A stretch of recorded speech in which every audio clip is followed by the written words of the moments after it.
Hi guys, welcome back to my channel. Hope आप सभी बहुत अच्छे से होंगे।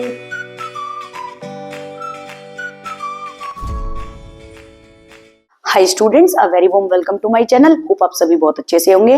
बेटा, आज की वीडियो क्लास 12th के स्टूडेंट्स के लिए, और आज हम सबसे इंपॉर्टेंट चैप्टर जो कि 10 मार्क्स का वेटेज रखता है, नेशनल इनकम करने वाले हैं। और नेशनल इनकम चैप्टर को बहुत अच्छे से मेरे साथ करिएगा और वीडियो को एंड तक जरूर देखिएगा, फ्रेंड्स के साथ जरूर शेयर करिएगा। जिसने अभी तक नेशनल इनकम नहीं पढ़ा है, इतने अच्छे से आपको ये चैप्टर समझाऊंगी, मेरे साथ इस चैप्टर को एंड तक जरूर देखिएगा। न्यूमेरिकल इतनी इजी तरीके से आपको समझाऊंगी, एकदम आपको बहुत अच्छे से आ जाएंगे। बस आप प्रॉमिस करिए, जब मैं आपको फॉर्मेट बताऊंगी आप घर पर भी न्यूमेरिकल जरूर सॉल्व करिएंगे, ठीक है। और वीडियो को एंड तक जरूर देखना। तो चलिए आज हम स्टार्ट करने जा रहे हैं national income from macro economics, that is of class 12।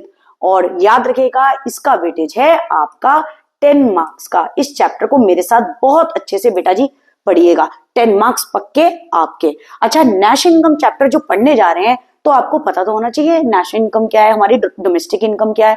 तो पहले आज और सबसे पहले मैं आपको न्यूमेरिकल कराऊंगी, जो कि 6 मार्क्स का बोर्ड एग्जाम में आता ही आता है, ठीक है। हम सबसे पहले न्यूमेरिकल करेंगे, पहले न्यूमेरिकल पोर्शन निपटाऊंगी, फिर आपको थ्योरी भी बहुत अच्छे से कराऊंगी। चलिए थोड़ा सा आपको नेशनल इनकम के बारे में बताती हूँ। देखिए, नेशनल इनकम करने से पहले हमें पता होना चाहिए डोमेस्टिक इनकम क्या होती है। एक हमारा डोमेस्टिक इनकम हो गया, दूसरा हमारा नेशनल इनकम हो गया। अब डोमेस्टिक इनकम क्या होता है, पहले तो याद रखिएगा, इसको हम बोलते हैं NDPFC, net domestic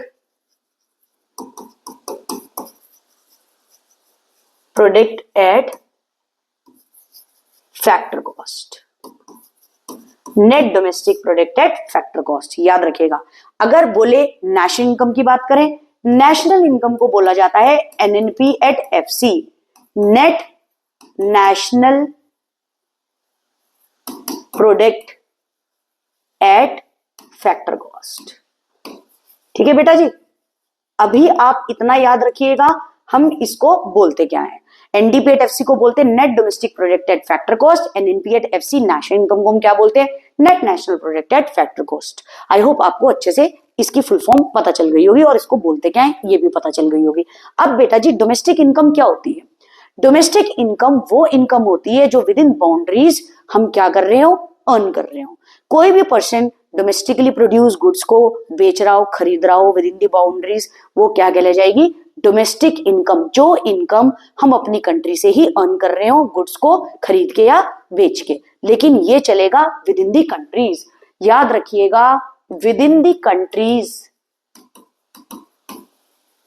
with in the countries हम गुड्स एंड सर्विसेज की सेल्स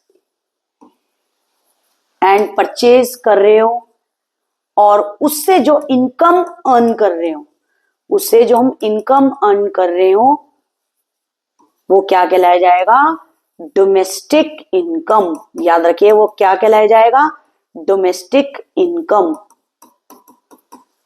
इस इनकम को हम एक चीज और बोलते हैं, विद इन बाउंड्रीज जो हम इनकम अर्न कर रहे हो, विद इन बाउंड्रीज जो हम इनकम अर्न कर रहे हो, विद इन बाउंड्रीज जो हम इनकम अर्न कर रहे हो, वो क्या कहलाई जाएगी, हमारी डोमेस्टिक इनकम। और इसको बोला जाता है NDP at FC, net domestic product at factor cost. इतनी बात बस याद रखिएगा न्यूमेरिकल समझने के लिए, ठीक है। जो इनकम हम अर्न कर रहे हो विद इन दी बाउंड्रीज, ठीक है, तो वो क्या होगा, अपनी कंट्री के अंदर ही गुड्स का सेल और परचेज करना, that is known as domestic income, ठीक है। अब हो गया नेशनल इनकम। अब बेटा जी, नेशनल इनकम क्या होती है, ऐसी इनकम जिसको हम अर्न कर रहे हैं आउटसाइड बाउंड्री। कहने का मतलब ये है, अपने गुड्स एंड सर्विसेज का आउटसाइड कंट्री एक्सपोर्ट करना। जितना एक्सपोर्ट करोगे उतनी ज्यादा इनकम अर्न होगी, और वो क्या कहलाई जाएगी, national income. Income which is earn from outside boundaries, ठीक है। जब हम डोमेस्टिक के अंदर, डोमेस्टिक इनकम के अंदर, दैट मीन्स NDPFC के अंदर ऐड कर देंगे NFIA, मैम NFIA क्या होता है? Net factor income earn from abroad, ऐसी इनकम जो हम अब्रॉड से अर्न कर रहे हो, ठीक है, ऐसी इनकम जो हम अब्रॉड से अर्न कर रहे हो। तो किस में ऐड कर देंगे? जब हम डोमेस्टिक इनकम के अंदर NFIA net factor income earn from abroad add कर देंगे, क्या निकल के आएगा हमारा? NNP@FC। NNP@FC मैम क्या होता है? नेशनल इनकम को हम बोलते हैं NNP@FC। आई होप आपको बहुत अच्छे से क्लियर हो गया हो। नेशनल इनकम आउटसाइड बाउंड्रीज से जो income earn from outside boundaries, वो क्या कहलाया जाएगा? National income. आई होप आपको बहुत अच्छे से क्लियर आउट हो गया हो अब डोमेस्टिक इनकम क्या है और नेशनल इनकम क्या है। अगर मैं डोमेस्टिक इनकम का नाम लूं, वीडियो को पॉज करके अपने आप से बोल के देखना, मैम डोमेस्टिक इनकम को हम बोलते हैं NDP@FC। फुल फॉर्म क्या है? Net domestic प्रोडक्टेड factor cost. I hope clear हो गया हो। नेशनल इनकम क्या होता है? मैम नेशनल इनकम को हम NNP@FC बोलते हैं। NNP@FC क्या होता है? Net national प्रोडक्टेड factor cost. ठीक है बच्चा, समझ आ गया? जब हम डोमेस्टिक इनकम में ऐड कर देंगे वो वाली इनकम जो हम आउटसाइड बाउंड्रीज यानी अब्रॉड से अर्न कर रहे हैं, जिसको कहलाया जाता है, याद रखना, NFIA net factor income from abroad, क्या कहलाया जाएगा? याद रखिएगा, national income. National income NNP@FC, national income NNP@FC, net national प्रोडक्टेड factor cost. हाँ जी मैम, बहुत अच्छे से समझ आ गया है डोमेस्टिक इनकम क्या है और नेशनल इनकम क्या है। चलिए अब नेक्स्ट पे चलते हैं। जब भी आप नेशनल इनकम का क्वेश्चन करेंगे बोर्ड एग्जाम में, जैसे आपको दिखा 6 मार्क्स का क्वेश्चन आ गया भाई नेशनल इनकम का, सबसे पहले साइड में एक पेज होगा, आप ये रिलेशनशिप बना लेना। अब ये रिलेशनशिप क्या है मैम? ये रिलेशनशिप है बेटा, मैंने एक साइड से आपको बताया, ये एरो क्या है, जो ये एरो जा रहे हैं ध्यान से सुनिएगा। अब देखिए पहला हमारा क्या आ गया? नेशनल से डोमेस्टिक पे जाना। मैम ये क्या होता है? नेशनल से डोमेस्टिक पे जाने के लिए नेशनल हमारा बड़ा है, डोमेस्टिक हमारा कम है, क्योंकि नेशनल का मतलब क्या हो गया? Income earn from outside boundaries, बाहर की कंट्री से भी जो इनकम अर्न हो रही है, और प्लस डोमेस्टिक इनकम। और डोमेस्टिक कौन सी होती है मैम? डोमेस्टिक जो भी आपको बताया है, विद इन दी बाउंड्रीज, अपनी कंट्री के अंदर से जो इनकम अर्न करना गुड्स को सेल और परचेज करके। तो ठीक है, तो अब याद रखिएगा शॉर्ट फॉर्म में एग्जाम में ऐसे लिख लेगा, अगर हमें N से D की तरफ जाना है तो हम इसके अंदर क्या करेंगे? NFIA माइनस, मैम NFIA क्या होता है? जो भी आपको बताया था, net factor income earn from abroad, minus कर देंगे। अगर हमको नेशनल से डोमेस्टिक पे जाना है, बेटा ध्यान से सुनना, नेशनल बड़ा है डोमेस्टिक कम है, तो नेशनल वाले में से हम क्या माइनस कर देंगे? NFIA D पे जाने के लिए, ठीक है, डोमेस्टिक पे जाने के लिए। समझ आ गया? ठीक है, क्लियर आउट हो गया। और अगर हमें D से N पे जाना है, डोमेस्टिक से नेशनल पे जाना है, तो डोमेस्टिक से अगर नेशनल पे जाओगे तो क्या ऐड कर दोगे? जो फैक्टर इनकम अर्न कर रहे हैं। आपको एक साइड के याद करने, दूसरे साइड का ऑटोमेटिकली एग्जाम में आपको पता चल जाएगा। N से D पे गए, नेशनल से डोमेस्टिक पे गए, तो NFIA माइनस कर दो, जो इनकम अर्न कर रहे हैं आउटसाइड माइनस कर दो, क्योंकि हम डोमेस्टिक की तरफ जा रहे हैं। अब अगर हमें डोमेस्टिक से नेशनल की तरफ जा रहे हैं, अब नेशनल की तरफ जा रहे हो, ठीक है, आउटसाइड कंट्री जा रहे हो, तो प्लस कर दो NFIA। ठीक है, समझ गए? एक साइड का चलो जी हमें हो गया। अब मैम सेकंड क्या आया? अब सेकंड आया भाई मार्केट प्राइस से फैक्टर कॉस्ट की तरफ चलिए। अब क्या है? मार्केट प्राइस से फैक्टर कॉस्ट की तरफ चलिए। अब MP से FC माइनस करेंगे, ठीक है, सॉरी MP से FC की तरफ जाएंगे, तो माइनस कर देंगे NIT। मैम NIT क्या होता है?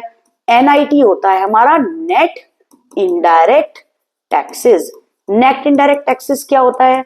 अगर एग्जाम में गिवन है, अगर एग्जाम में नेट इनडायरेक्ट टैक्सेस का अमाउंट गिवन है, पूरा ले लीजिएगा, नहीं तो आप फॉर्मूला यूज करोगे indirect taxes minus subsidies. Minus क्या कर देंगे? सब्सिडीज। नेक्स्ट पेज पे सारा लिखवा हुआ है मैंने, चेक कर लेना, अभी आपको लिख के बता रही हूं। अगर नहीं गिवन होगा तो NIT का फॉर्मूला गिवन होगा, क्या चीज होगा? IT minus subsidies. ठीक है, NIT की फुल फॉर्म क्या होती है? Net indirect taxes. चलिए भाई, अब आया आपका थर्ड, ग्रॉस से नेट पे जाना। ग्रॉस बड़ा है, नेट की तरफ जाएंगे। अब अगर शॉर्ट फॉर्म में याद रखिएगा, G से N की तरफ जाएंगे, माइनस क्या करेंगे? डेप। मैम डेप्रिसिएशन का अनदर नेम भी कुछ और होता है? हाँ जी होता है, डेप्रिसिएशन का अनदर नेम होता है, इसको हम बोलते हैं कंजप्शन ऑफ फिक्स कैपिटल या current replacement cost. Another name याद रखिएगा क्या है डेप्रिसिएशन का, कंजप्शन ऑफ फिक्स कैपिटल या करंट रिप्लेसमेंट कॉस्ट। ठीक है, तीन चीज याद रखिएगा। जैसी बोर्ड एग्जाम में 6 मार्क्स का क्वेश्चन आए साइड में बनाएगा एन से डी पे, अभी कुछ समझने की जरूरत नहीं है, बस सिर्फ इतना याद रखिएगा। एन से डी पे जाने के लिए माइनस NFI करते हैं, MP से FC पे जाने के लिए माइनस NIT करते हैं। NIT अगर क्वेश्चन के अंदर नहीं गिवन है तो उसका एक फॉर्मूला यूज करेंगे। ये देखना आपके बहुत सारे पार्ट्स गिवन होगा नेशनल इनकम में, उसमें गिवन होगा इनडायरेक्ट टैक्सेस और सब्सिडीज, माइनस कर देंगे। थर्ड है आपका ग्रॉस से नेशनल पे जाना। अब मैम ग्रॉस से नेशनल पे जाने के लिए क्या करेंगे, माइनस डेप्रिसिएशन। कभी भी क्वेश्चन में आपको डेप्रिसिएशन लिखा हुआ नहीं मिलेगा, इसका अनदर नेम याद रखिएगा, कंजप्शन ऑफ फिक्स कैपिटल को डेप्रिसिएशन बोलते हैं और करंट रिप्लेसमेंट कॉस्ट को भी डेप्रिसिएशन बोलते हैं। हाँ जी मैम, हमें समझ में आ गया है। अगर बाय द वे ऐसे क्वेश्चन आ गया डी से एन पे जाना है तो बस साइन को उलट देंगे, साइन चेंज हो जाएगा, प्लस हो जाएगा। FC से MP पे जाने के लिए प्लस हो जाएगा, N से G पे जाने के लिए प्लस हो जाएगा। एक तरफा का याद रखना बस खाली, और इसको एग्जाम में जाते सारी एक पेज पे कोने पे बना लीजिएगा। जब क्वेश्चन कराऊंगी बताऊंगी इसका यूज कहाँ आएगा, अभी इतना याद रखिएगा। ठीक है, समझ आ गया मैम। नेक्स्ट पे आइए। अब जो भी शॉर्ट फॉर्म में आपको बताया, N से D पे जाने के लिए माइनस NFIA, MP से FC पे जाने के लिए माइनस NIT, G से N पे जाने के लिए माइनस डेप्रिसिएशन। आपको बोर्ड एग्जाम में अगर क्वेश्चन आ जाता है, मैं यहाँ पे लिख भी रही हूँ, बोर्ड एग्जाम में सबसे पहले पेज पे इस तीन रिलेशन को बना लीजिएगा, इसी पे हमारा क्वेश्चन डिपेंड है, याद रखिएगा। अगर NIT नहीं क्वेश्चन में गिवन है अभी आपको बताया, तो क्या करेंगे, इनडायरेक्ट टैक्सेस माइनस सब्सिडीज। ठीक है मैम, समझ में आ गया। अब है NFIA।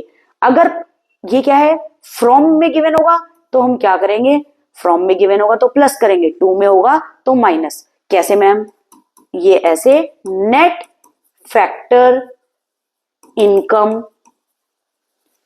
फ्रॉम अब्रॉड, अगर क्वेश्चन में लिखा हुआ जो भी अमाउंट होगा अगर फ्रॉम में गिवन है तो उसको ऐड करेंगे।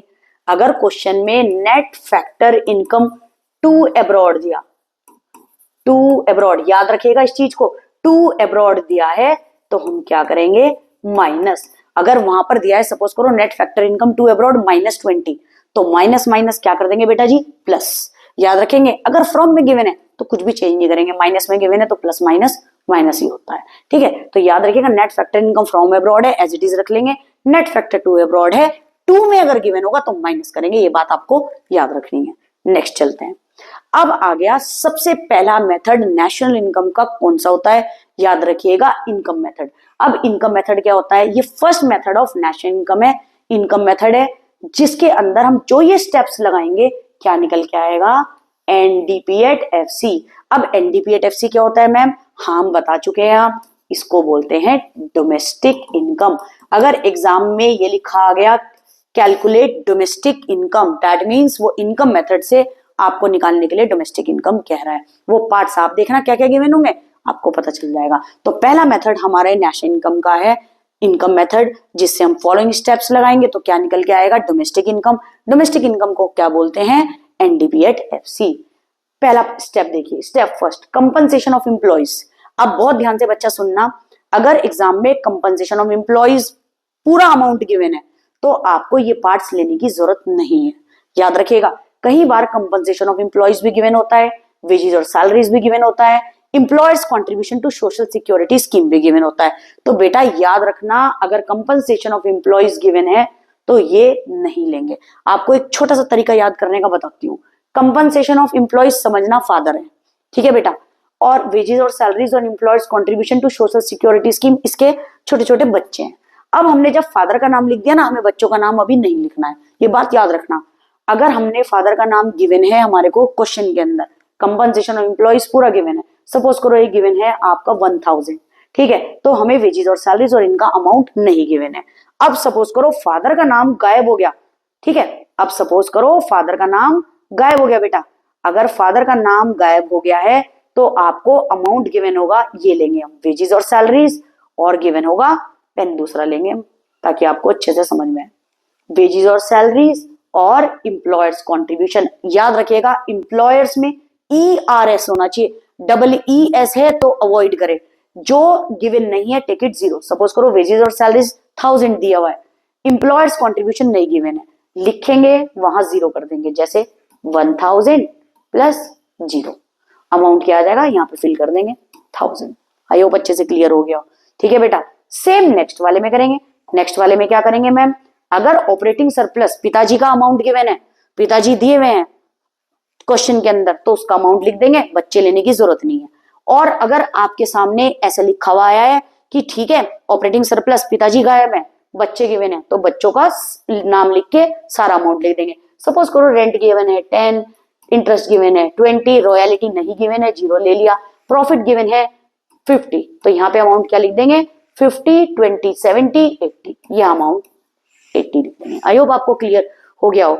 फिर स्टेप थर्ड में mixed income of self employed लिखा हो या मिक्स्ड इनकम लिखा हो, दोनों में से कुछ भी लिखा हो उसको ले लेंगे। अगर नहीं गिवन है टेक इट 0, और अगर गिवन हो सपोज करो 200, तो इसका अमाउंट लिख देंगे। टोटल करके रुपीज इन करोड़ यहाँ लिख देंगे, क्योंकि ये गिवन होगा रुपीज इन करोड़, नहीं गिवन हो तो खुद लिख लीजिएगा रुपीज इन करोड़, जो अमाउंट आएगा रुपीज इन करोड़ में उसको लिख दीजिएगा। पूरा क्वेश्चन मैं आपको करके दिखाऊंगी, बहुत अच्छे से समझाऊंगी, अच्छे से क्लियर कर लेना। ठीक है बेटा, अब इन सबको ऐड करेंगे तो क्या निकल के आएगा, एनडीपीएट-एफसी, जिसको हम डोमेस्टिक इनकम भी बोलते हैं। ये बात याद रखिएगा, इसको हम डोमेस्टिक इनकम भी बोलते हैं। एनडीपीएट-एफसी निकल के आएगा rupees in crore, in 3 steps को लगाने के लिए। मेरे साथ साथ बोलिए। Step first compensation of employees, उसके अंदर आता है ma'am wages and salaries, employers contribution to social security scheme. ठीक है मैम, समझ आ गया।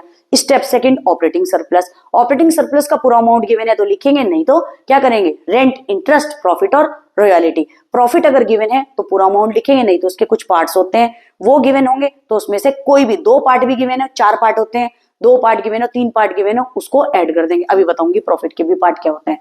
फिर थर्ड स्टेप क्या होता है मैम, थर्ड स्टेप होता है मिक्स्ड इनकम। इसका अमाउंट गिवन है तो ठीक है, नहीं तो टेक इट 0 और ऐड कर देंगे। ठीक है मैम, उससे क्या निकल के आ जाएगा एनडीपीएट-एफसी। अब देखिए पार्ट ऑफ प्रॉफिट, बहुत ध्यान से सुनना। अगर प्रॉफिट, जो ये प्रॉफिट है, इसका पूरा अमाउंट गिवन है तो अमाउंट लिख देंगे। अगर प्रॉफिट का कोई भी पार्ट गिवन हो, such as dividend, cooperative profit tax, पेन दूसरा लेंगे ताकि आपको अच्छे से समझ में आए। डिविडेंड गिवन हो, profit cooperative profit tax given हो, ठीक है, या कॉर्पोरेट टैक्स भी गिवन हो, उसको भी ले लेते हैं। ठीक है, यहां लिख देती हूँ कॉर्पोरेट टैक्स भी गिवन हो तो उसको भी ले लेते हैं। इनमें से कुछ भी लिखा हो, अनडिस्ट्रीब्यूटेड प्रॉफिट हो, रिटेन अर्निंग हो, इसके चाहे 2 पार्ट गिवन हो और प्रॉफिट का अमाउंट पूरा नहीं गिवन हो, प्रॉफिट नहीं गिवन हो, तो आप इसमें से कोई सा भी पार्ट ले लेंगे। जो भी लिखा मिलेगा, चारों पार्ट गिवन हो, प्रॉफिट की जगह चारों को ऐड करेंगे। ठीक है। अब अगर एनएफआईए क्वेश्चन में नहीं गिवन है, उसकी जगह गिवन है factor income received from abroad, ठीक है, जिसको हम बोलते हैं फीफा। ठीक है, माइनस क्या कर देंगे फीटा पेड टू अब्रॉड, क्योंकि इसके अंदर क्या आ रहा है 2 फ्रॉम और 2, तो एनएफआईए का शॉर्ट फॉर्म में अगर मैं बोलूं फ्रॉम -2, फीफा माइनस फीटा। ठीक है, तो इसका फॉर्मूला ये होता है, कभी आप कंफ्यूज ना हो जाए इसलिए मैंने यहाँ सारा अच्छे से लिखा हुआ है। एनएफआई अगर गिवन ना हो और ये गिवन है तो उसका फॉर्मूला लगा देंगे factor income received from abroad minus factor income to abroad. I hope आपको बहुत अच्छे से क्लियर आउट हो रहा हो ये सारी चीज। प्रॉफिट नहीं गिवन होगा तो उसके ये पार्ट्स गिवन होंगे, कितने भी पार्ट्स दिए हैं आप वहां उसका अमाउंट लेंगे ही लेंगे। चारों गिवन है तो चारों लिख लेंगे। चलिए फिर नेक्स्ट पे आ जाइए।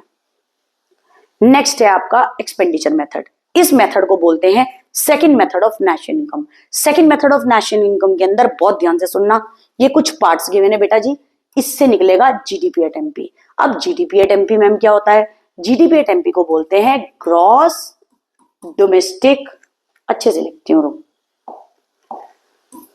Gross domestic product eight market price. Gross domestic product eight market price, जिसका पहला स्टेप क्या होता है प्राइवेट फाइनल कंजप्शन एक्सपेंडिचर। ठीक है बेटा, प्राइवेट फाइनल कंजप्शन एक्सपेंडिचर, दूसरा गवर्नमेंट फाइनल कंजप्शन एक्सपेंडिचर। इन पार्ट्स में कुछ चेंज नहीं होता है, ये एज इट इज आपको लिखे मिलेंगे। ठीक है, मैं आपको बताऊंगी ये क्वेश्चन, इसके अंदर जो चेंजेस है बुक के अंदर दिया हुआ है वो भी आपको बहुत अच्छे से कराऊंगी। ठीक है, नहीं तो मोस्टली क्या चीज होगा, स्टेप फर्स्ट में private final consumption expenditure given होगा, हाँ जी मैम उसका अमाउंट सीधा लिख देना। गवर्नमेंट फाइनल कंजप्शन एक्सपेंडिचर, उसका अमाउंट लिख देना। फिर होता है नेट एक्सपोर्ट। अच्छा बेटा याद रखना स्टेप थर्ड में नेट एक्सपोर्ट का अगर अमाउंट गिवन है तो ठीक है, नहीं तो हम क्या कर लेंगे एक्सपोर्ट माइनस इंपोर्ट, याद रखिएगा फॉर्मूला लगा देंगे एक्सपोर्ट माइनस इंपोर्ट। ये भी मैंने आगे लिखा हुआ है, अच्छे से क्लियर हो जाएगा। ठीक है, मेन प्रॉब्लम जो है वो स्टेप 4 में है। ठीक है, स्टेप 3 का एक पार्ट और है जिसमें नेट इंपोर्ट अगर गिवन होता है, जो भी अमाउंट है, अगर सपोज करो एक्सपोर्ट नहीं दिया हुआ, नेट एक्सपोर्ट नहीं दिया हुआ आपको, ठीक है, नेट इंपोर्ट दे दिया क्वेश्चन में, तो उसके अंदर जो भी अमाउंट गिवन होगा उसको माइनस कर देना। ये भी बात याद रखना, चलो बता दी मैंने, स्टेप 3 में अगर इंपोर्ट गिवन हो। ठीक है बेटा जी, अब 4th पार्ट में चेंजेस है। अगर देखना gross domestic capital formation given है, अगर gross domestic capital formation given है और उसका अमाउंट गिवन है तो कुछ चेंज नहीं करेंगे, यहाँ पे अमाउंट लिख देंगे, ऐड कर देंगे और GDP at MP rupees in crore निकाल लेंगे। लेकिन mostly gross domestic capital formation नहीं गिवन होता, तो मैम क्या गिवन होता है फिर? देखिए क्या गिवन होता है, इसमें सबसे ज्यादा चेंजेस है। अगर ग्रॉस डोमेस्टिक कैपिटल फॉर्मेशन नहीं गिवन है तो इसके 3 पार्ट होते हैं, बहुत ध्यान से सुनना। अगर ग्रॉस की जगह नेट गिवन हो, अच्छे से पेन ले लेते हैं, देखिए ग्रॉस की जगह नेट गिवन हो, अगर लिखा आया क्वेश्चन के अंदर नेट डोमेस्टिक कैपिटल फॉर्मेशन, तुरंत आप क्या ऐड कर देंगे? डेप्रिसिएशन। अगर नेट लिखा हो डेप्रिसिएशन ऐड कर देंगे। अगर ग्रॉस डोमेस्टिक कैपिटल फॉर्मेशन की जगह डोमेस्टिक की जगह फिक्स्ड गिवन है, तुरंत ऐड कर देंगे चेंज इन स्टॉक। याद रखिएगा, चेंज इन स्टॉक नहीं क्वेश्चन में गिवन है तो इसका एक फॉर्मूला होता है closing stock minus opening stock, याद रखिएगा। ठीक है, और सपोज करो खाली ओपनिंग स्टॉक गिवन है, क्लोजिंग गिवन नहीं है, क्लोजिंग स्टॉक को 0 लेना ना, माइनस ओपनिंग स्टॉक सपोज करो 10 गिवन है तो -10 आ जाएगा। ठीक है, और अगर चेंज इन स्टॉक गिवन है तो direct he change in stock ले लेंगे, वही पिताजी गिवन है, बच्चों को नहीं लेंगे। नेक्स्ट, अब आ गया नेट और फिक्स्ड दोनों आ गए भाई। नेट वाले में क्या ऐड हो रहा था? डेप्रिसिएशन ऐड कर दिया मैम। फिक्स्ड गिवन है तो फिक्स्ड वाले में फटाफट क्या कर देंगे? Change in stock. Change in stock अगर नहीं गिवन है तो closing stock minus opening stock. Ma'am अच्छे से समझ आ गया। ठीक है, याद रखिएगा सबसे ज्यादा चेंज स्टेप 4 में है इसके, जो क्या है? Gross domestic capital formation. हमेशा ग्रॉस डोमेस्टिक कैपिटल फॉर्मेशन नहीं गिवन होता है तो उसके अंदर इसमें से कोई सा भी एक पार्ट आपको मिलेगा। नेट डोमेस्टिक कैपिटल फॉर्मेशन मिला, डेप ऐड कर देंगे, फिक्स्ड वाला मिला, चेंज इन स्टॉक ऐड कर देंगे, नेट और फिक्स दोनों गिवन है तो डेप्रिसिएशन और चेंज इन स्टॉक दोनों ऐड कर देंगे। ठीक है बेटा जी, अब एक बात ध्यान से सुनना, ग्रॉस डोमेस्टिक कैपिटल फॉर्मेशन का एक हमारा फॉर्मूला और होता है, क्वेश्चन में गिवन होता है, ये एक क्वेश्चन पूरी बुक के अंदर है। ठीक है बेटा, और वो मैंने यहाँ पर इसलिए लिखा है ताकि कई बार एग्जाम में आ जाता है, तो इस बार मुझे सैंपल पेपर में भी दिखा तो मैंने आपके लिए ये बना के रख दिया है। देखिए, अगर ग्रॉस डोमेस्टिक कैपिटल फॉर्मेशन निकालना है तो ग्रॉस बिजनेस ऐड कर देंगे। ग्रॉस वाली कई सारी चीजें होगी, ग्रॉस बिजनेस से रिलेटेड, रेजिडेंट से रिलेटेड हो गया, पब्लिक से रिलेटेड हो गया, इन्वेंट्री से रिलेटेड होगा, वो सारा क्या कर देंगे? ऐड कर देंगे। याद रखना, जब क्वेश्चन कराऊंगी ना कोई टेंशन ना लेना ये क्या हो रहा है, ठीक है, कोई टेंशन लेना, जब हम क्वेश्चन करेंगे ना तब मैं आपको और अच्छे से क्लियर आउट कर दूंगी ये क्या है। ठीक है, अब एक बात ध्यान से सुनना, मैं क्वेश्चन करके दिखाऊंगी, फिर आप करके देखना अपने आप से खुद भी, और कोई टेंशन लेने की जरूरत नहीं। कोई चीज समझना है तो मुझे कमेंट बॉक्स में बता देना, मैं दोबारा आपको करूंगी, जितनी बार भी होगा मैं आपकी हेल्प करूंगी। ठीक है, पर अच्छे से कर लेना, चैप्टर बहुत अच्छे मार्क्स का है, वेटेज बहुत अच्छा है। ठीक है, अब नेक्स्ट है, if change in stock is not given in the question, closing stock minus opening stock जो बता दिया है। If net export is not given in the question तो एक्सपोर्ट माइनस इंपोर्ट। बेटे एक एक चीज मैंने इसके अंदर एक एक चीज बहुत अच्छे से इलैबोरेट करके आपको समझाई हुई है। इनको क्वेश्चंस को पहले फॉर्मेट आप अच्छे से करिएगा, फिर मैं स्टार्ट करूंगी क्वेश्चन आपके लिए। पहले इस फॉर्मेट को रीड आउट करिएगा, कॉपी में बना के बहुत अच्छे से देखिएगा, देन हम नेक्स्ट वीडियो में आपके लिए क्वेश्चन लेकर के आऊंगी, एक बार दोबारा रिवाइज करवाऊंगी आपको। टिल देन आपको मैं ये काम दे रही हूँ कि इस जो वीडियो के अंदर सारे फॉर्मेट आपको दोनों बताएं, इनकम और एक्सपेंडिचर, इसका एक एक पार्ट आप बहुत अच्छे से याद करेंगे। ठीक है, पहले समझना एंड देन इसको याद करना, क्योंकि बिना याद करे तो आप क्वेश्चन ही नहीं कर पाएंगे। ठीक है, इसकी एक एक चीज बहुत बारीकी से समझना, आपके 6 मार्क्स पक्के आने चाहिए। मैं पूरी कोशिश करूंगी आपको अच्छे से ये समझाने की, आप बस करना, अच्छे से प्रैक्टिस करना, एक एक फॉर्मूला लर्न करना, कॉपी में लिख करके लर्न करना, इसको फॉर्मूले को कोई भी चीज रह ना जाए। और मैं यही चाहूंगी कि आपको ये चैप्टर बहुत अच्छे से समझा दूं। वीडियो को एंड तक जरूर देखना, और जितने फ्रेंड्स कंफ्यूज हो नेशनल इनकम के अंदर उनको भी ये वीडियो जरूर भेजना, ऐसे ही सपोर्ट करते रहना। Thank you so much for watching my video. Next video का वेट करना, अच्छे से न्यूमेरिकल करेंगे और अच्छे से फोड़ेंगे बोर्ड एग्जाम को। टिल देन इंतजार करना नेक्स्ट वीडियो का। Thank you so much for watching my video. Once again thank you, God bless you all.